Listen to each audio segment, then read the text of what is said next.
Longbox Review, Episode 23.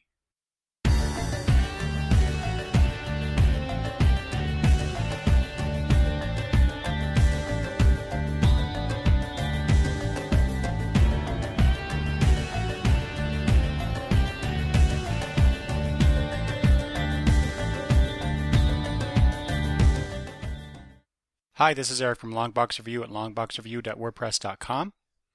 Welcome to the April Previews episode for things that are shipping in June 2012 and beyond. We'll start off today by looking at the Marvel previews first. First up here in Marvel is Spider-Men number 1 and 2 of 5 by Brian Michael Bendis and Sara Pichelli on the art. There's a picture here of a red spider on a black background with the word classified plastered over it. And the tagline is, "History will be made for the Marvel Universe." And that's all we know about it.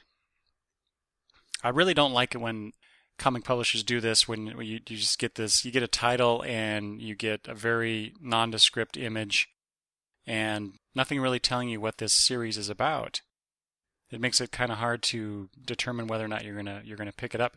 And I'm talking about the people like me who don't normally read Spider-Man or Marvel Comics all that much in general. So what entices us to buy this comic? Other than this tagline and the allure of the possibility, I suppose. This is kind of gruesome. The cover image to Amazing Spider-Man number 688. The lizard has Spider-Man's neck and upper torso in his mouth, and there's blood everywhere. It's really gruesome looking. Here's something interesting. Amazing Fantasy number 15, Spider-Man. This is a one-shot, $3.99, 40 pages. It's collecting material from Amazing Fantasy number 15 and Amazing Spider-Man number 1. Relive the adventures that started it all, it says. Thrill to Spidey's debut issues, completely remastered and beautifully recolored in modern style by a French artist whose last name I can't pronounce, but his first name is Jean-Francois. And did I miss this? I thought the Captain America and I thought there was a Captain America and Hawkeye series, but I see that there are two issues being solicited: Captain America and Hawkeye, which is 632, and Iron Man, which is 633. Is this the Captain America team-up book? And I somehow missed that. And the reason I mention this, or the reason it caught my eye at least, is that one, Barry Kitson is doing the art on number 633, and it also says first issue in an all-new arc. It's also written by Colin Bunn, so those two people together on a new story arc, I might be enticed to buy a Captain America comic. Page 41 of the Marvel previews has the Invincible Iron Man, 518 and 519. But what's interesting here is that this is the new Iron Man, and you get this black armor with that's lit up in this kind of white light in various places, and then the kind of gold faceplate. It says the new Iron Man explodes into action. Who is the new Iron Man? I just think that looks kind of neat. I don't know what's going on in Iron Man, but I'm intrigued now. And for those Man-Thing fans out there, you know who you are, here's the Infernal Man-Thing number 1 of 3, written by Steve Gerber with Kevin Nolan on art, cover by Art Adams. It says here, Steve Gerber's final Man-Thing story, 20 years in the making.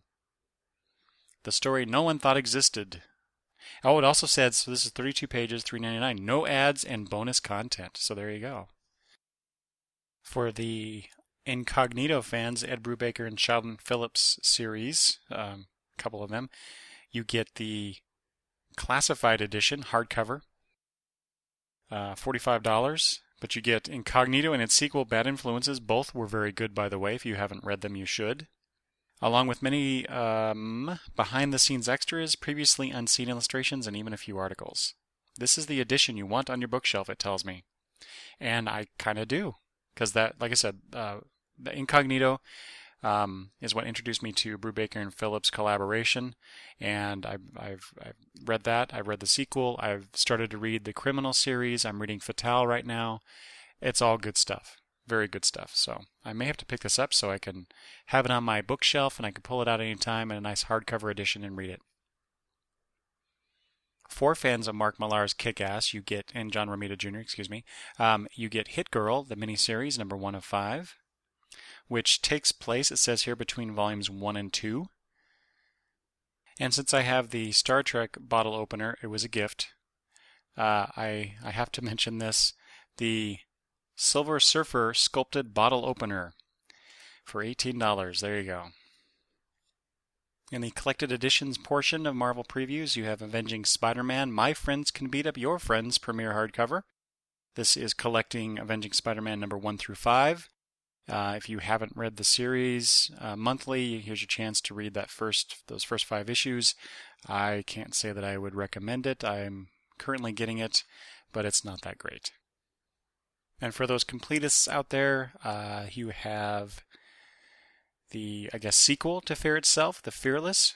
Here's the collected hardcover. You get The Fearless 1 through 12 and material from Fear itself 7. Speaking of collected editions, we have the 12 Volume 2, the hardcover for that. So you get the 12 number 7 through 12 and the 12 Spearhead one-shot all together. I believe I mentioned this on a previous previews episode, but I'm waiting for Marvel to come out with the 12 complete series because I want to read that story. And how did I miss this? Spellbinders, Signs and Wonders trade paperback. This is a series written by Mike Carey, which is one of my favorite writers. I had no idea that he did a series here for Marvel. So this collects Spellbinders 1 through 6. I may have to buy that just to check it out based on Mike Carey's work. And here you go, Alpha Flight, the complete series. Trade paperback. You get Alpha Flight .1 and issues 1 through 8.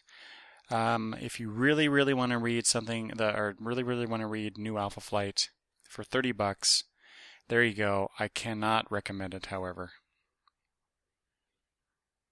Also, in the somewhat disappointing category, is the first trade of The Defenders by Matt Fraction and Terry Dodson. I am still getting that series, but it's not as interesting as I thought it would be, though there are some aspects of it that I do enjoy, mostly Doctor Strange. But if you were, again, on the fence about it, didn't pick up the issues, here you go, you can read the first story. And speaking of reading the story, when you didn't get the issues, I may pick this up because this is X-Men Schism, the trade paperback, collecting the Schism miniseries and X-Men Regenesis. So I've heard a lot about this series, and like I said, I may pick that up to find out what happened between Wolverine and Cyclops. And finally from Marvel, not a comic, but a poster, and I just think it's stinking cute. You have the Avengers vs. X-Men by Scotty Young poster. This is just wonderful. All right, now off to the main previews catalog, starting with Dark Horse. And first up is a new series, The Massive by Brian Wood and Christian Donaldson with Dave Stewart on colors. Let's see, this is a post-war, post-apocalyptic story featuring environmentalists searching for its, as it says here, mysteriously missing sister ship, The Massive. So, it's the some ad copy here reads, the perfect follow-up to DMZ for those fans, which I have not read all of that series, but I have read some of it, and it is really good. And Brian Wood is a very good writer, so this is, I think, a must-read for me. There's a new Gilbert Hernandez series, Fatima, The Blood Spinners. Not for me, but in case you're a Gilbert Hernandez fan, it says here it says Rockets, but Rockets is crossed out, and right after that, zombies. I'm so sick of zombies. Anything has to do basically with vampires and zombies in comics, I'm immediately turned off. Here's a lovely cover image by Phil Noto of Ghost in Dark Horse Presents number 13, and that's the issue that I will start getting this series. And for Buffy the Vampire Slayer fans, here is a tie-in miniseries, Drusilla, number 1 of 5, written by the actress who portrayed Drusilla, Juliet Landau. Speaking of Buffy, for those Waiting for the trade, here is Buffy the Vampire Slayer Season 9, Volume 1 for $18, collecting issues number 1 through 5. All right, moving on to DC now. And the news about the Before Watchmen, which I think broke, or at least cracked the internet when it was announced. Here are the first of several miniseries set in the Watchmen universe before the series itself. Before Watchmen Minutemen number 1 is the first one here in previews on page 74. This is written by Darwyn Cooke with art by Darwyn Cooke. This is one of 6 for $3.99. So I guess there goes the towing the line at $2.99 price, but this is a special series, I suppose. They can charge an extra $1. It is 32 pages. Here's the next one, Before Watchmen, Silk Spectre number 1, written by Darwyn Cooke, written by Darwyn Cooke and Amanda Conner, with art by Amanda Conner. This is one of 4, also $3.99. Third one in the list, Before Watchmen Comedian, number 1 of 6, by Brian Azzarello, and art by J.G. Jones.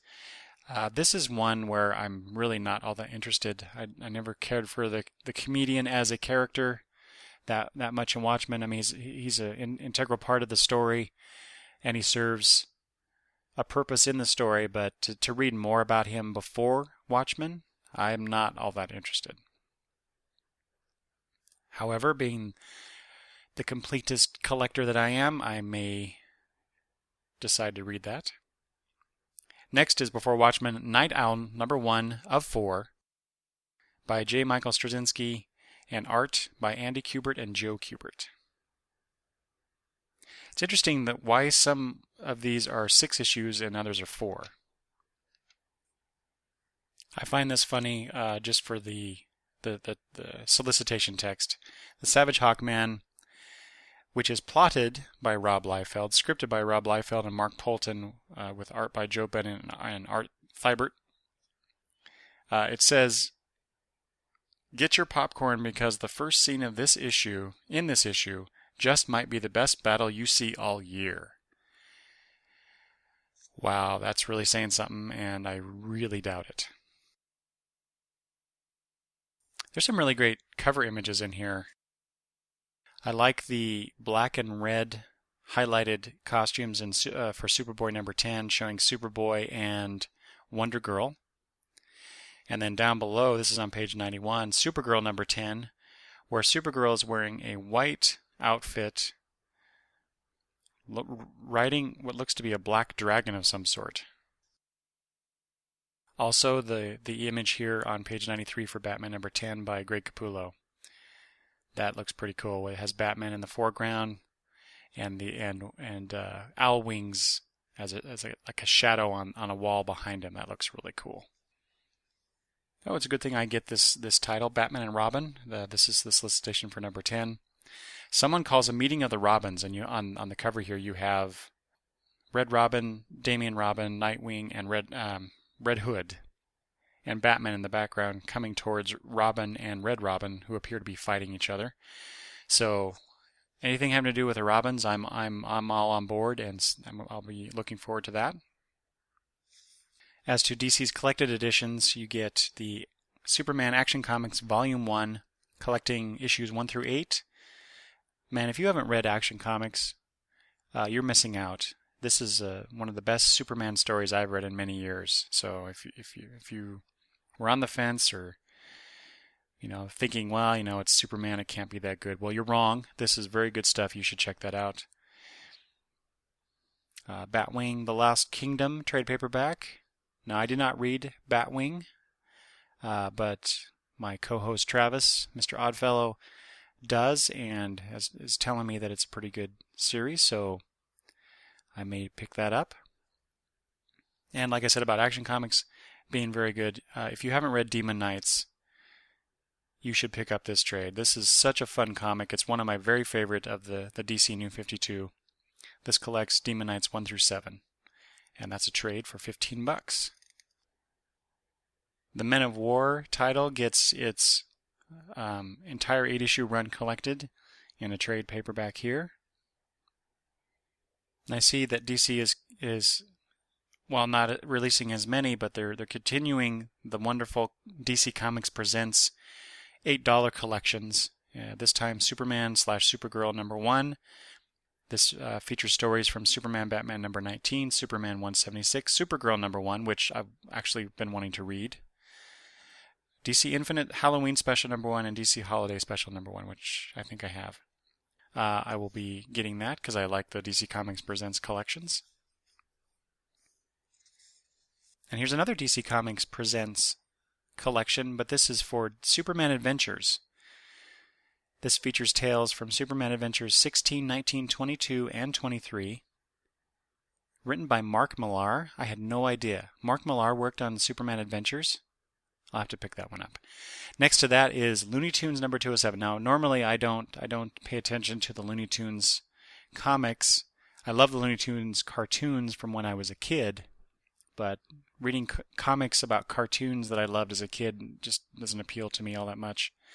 However, the cover to this, and it appears that the story itself is all about Daffy Duck, and Daffy Duck is my absolute favorite Looney Tunes character, so I may have to pick up that issue.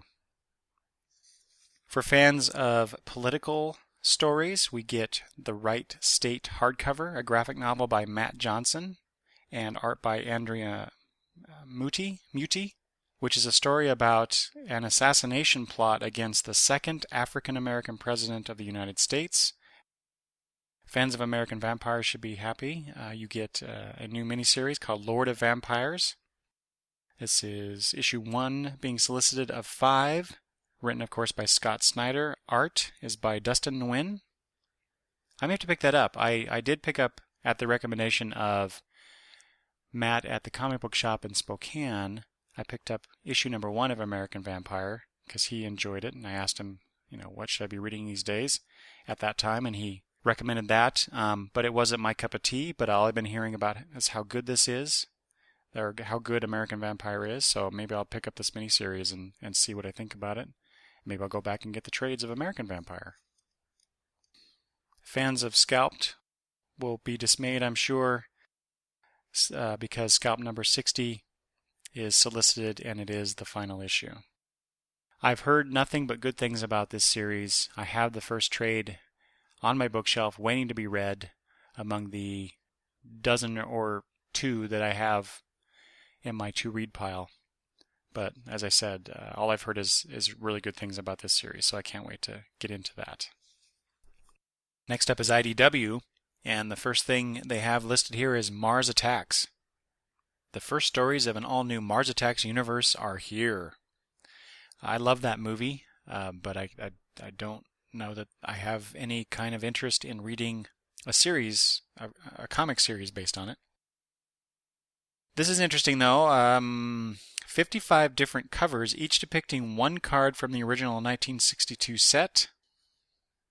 And for those about to rock, you can get a new Kiss series that will, as it says here, appeal to longtime fans and new readers alike. This is done by Chris Ryall and Jamal Igle on art. IDW continues its Artists Edition series, this time featuring Sergio Aragones, Gru the Wanderer. Here's the collected edition on page 162 of Star Trek and the Legion of Superheroes, hardcover for $25. I cannot recommend that.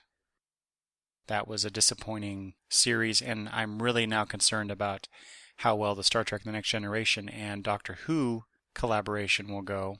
But if you're a fan like I was of these properties and you see them together, you got to see what it's like and, hoping for the best. Here you go. You can get the hardcover.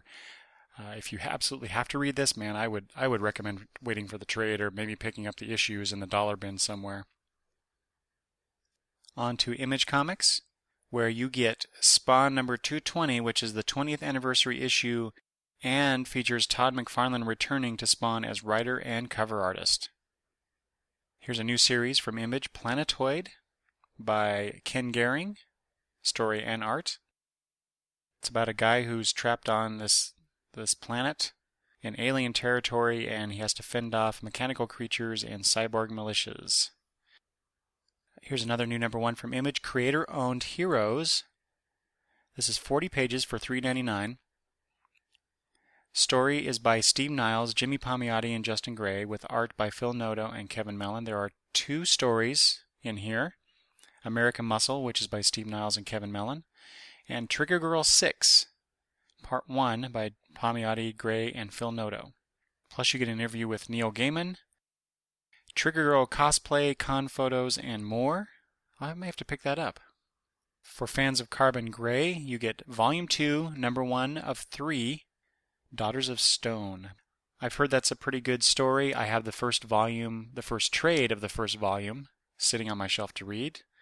So I may eventually get this in a trade version. This is really interesting, and it's by one of my favorite writers, Steven Seagle. The Red Diary / the Red, as in R-E-A-D, Diary flipbook hardcover. So stories are by Teddy Christensen and Steven Seagle, with art by Teddy Christensen. It says here, a bold experiment in the graphic novel. Christensen's European album is newly translated to English by Teddy Christensen and Steven Seagle.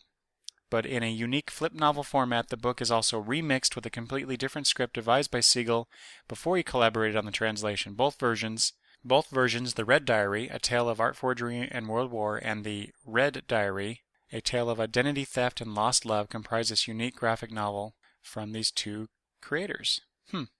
That is for $30. For those who decided to wait for the trade in regards to Brubaker and Phillips's Fatale, here's Volume 1, Death Chases Me trade paperback. Collects the first 5 issues. I've been enjoying that. And here's something else I would enjoy just looking at. Frank Cho's Liberty Meadows Sunday Collection Book 1, hardcover for $25. You get the first 3 years of the Sunday strips of Liberty Meadows.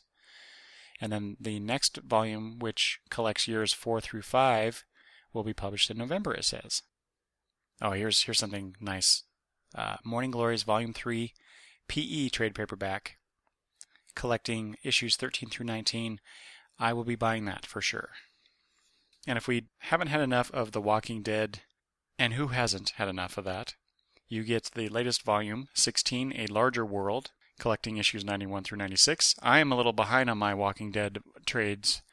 I think I need to get the last 2 or 3, well, maybe 3 or 4 now, with this latest volume being solicited. All right, moving on to the other comic publishers in previews, starting on page 226. Rachel Rising, the latest series by Terry Moore. I just read the first trade paperback of that, and wow, what an interesting and somewhat horrific series this is. There's a few scenes in that drawn by Terry Moore, who is one of my favorite artists, but he draws such beautiful pictures, and yet this beautiful art is juxtaposed with these horrific things that these characters are doing. It's certainly different for him, based on his previous work, Strangers in Paradise and Echo.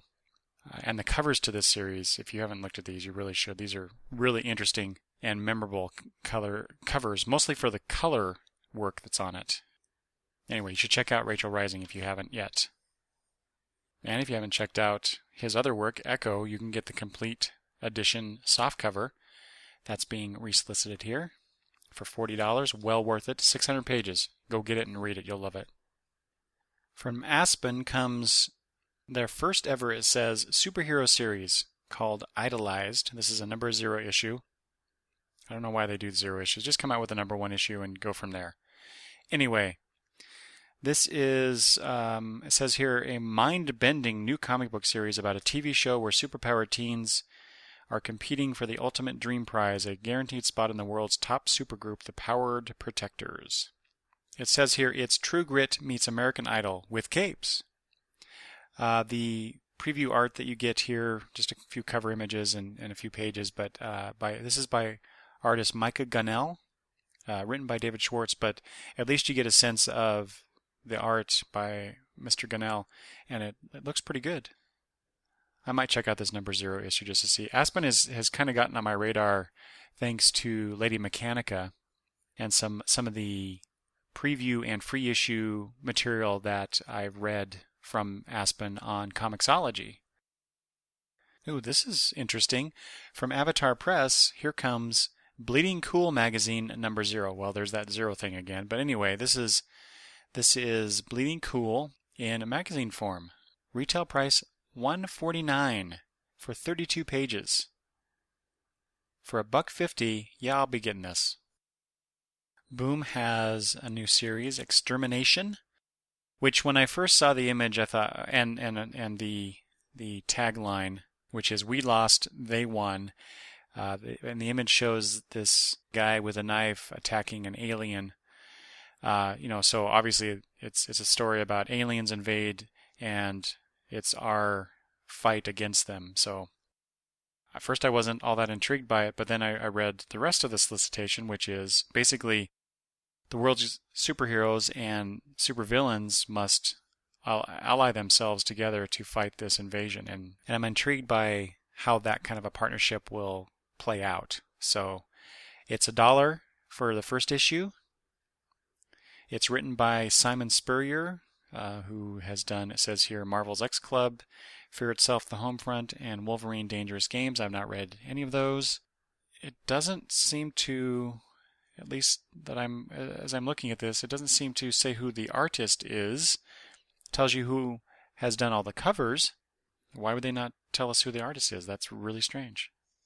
This is kind of nice. Boom has a bunch of their Emerald City Comic Con exclusive cover prints for their various issues, like Peanuts and Snarked and Adventure Time as well. So you can get those copies that were at Emerald City Comic Con for those who could not make one of the best cons of the year. Here we go. Cartoon Books releases the final issue of Rassle by Jeff Smith. Number 15. I have not followed that comic, although I did in this last year read all of the Bone stuff by Jeff Smith, which I enjoyed very much. So when I got here to page 273 for Dynamite Entertainment, they have this one big page that says "From the dawn of time to the end of days," and I immediately think Highlander, right? But it's not. It's a company crossover event called Prophecy, written by Ron Mars with art by Walter Giovanni. And it says it's a 7-issue self-contained event, so you don't need to read anything else but this. And it features characters Vampirella, Red Sonja, Kulan Gath, Dracula, Eva, Herbert West the Reanimator, Alan Quatermain, Athena, Dorian Gray, Purgatory, Pantha, and many more. I'm kind of intrigued by that, even though I don't read any of those characters or titles. So, one of my all-time favorite novels, Ray Bradbury's Fahrenheit 451, is a neat graphic novel with art by Tim Hamilton. You can get it in a softcover edition or hardcover. $16.95 for the former and $30 for the latter. And since we're on the subject, here's Ray Bradbury's The Martian Chronicles graphic novel, a book I have not read, but this is art by Dennis Calero. You can also get this in a softcover or hardcover edition for similar prices. And that is put out by Hill and Wang. This is on page 297. And I see that Oni Press is following Marvel's bad example by releasing multiple issues of a series in 1 month. But at least this is a 2-issue only series. Bad Medicine number 1 and 2. This is written by Nunzio De Filippis and Christina Ware, with art by Christopher Minton. Top Shelf is releasing the final volume of the League of Extraordinary Gentlemen Century series, number 3, year 2009. I've read the 1910 volume, and I may just have to order the 1969 and 2009. Interesting. Why would it not be 1909 to go with the whole 9 thing between the 3 volumes anyway? But that 1910 volume was an interesting read. I talked in the last previews episode about the return of Valiant Comics, and here we get another series from them, Harbinger number 1.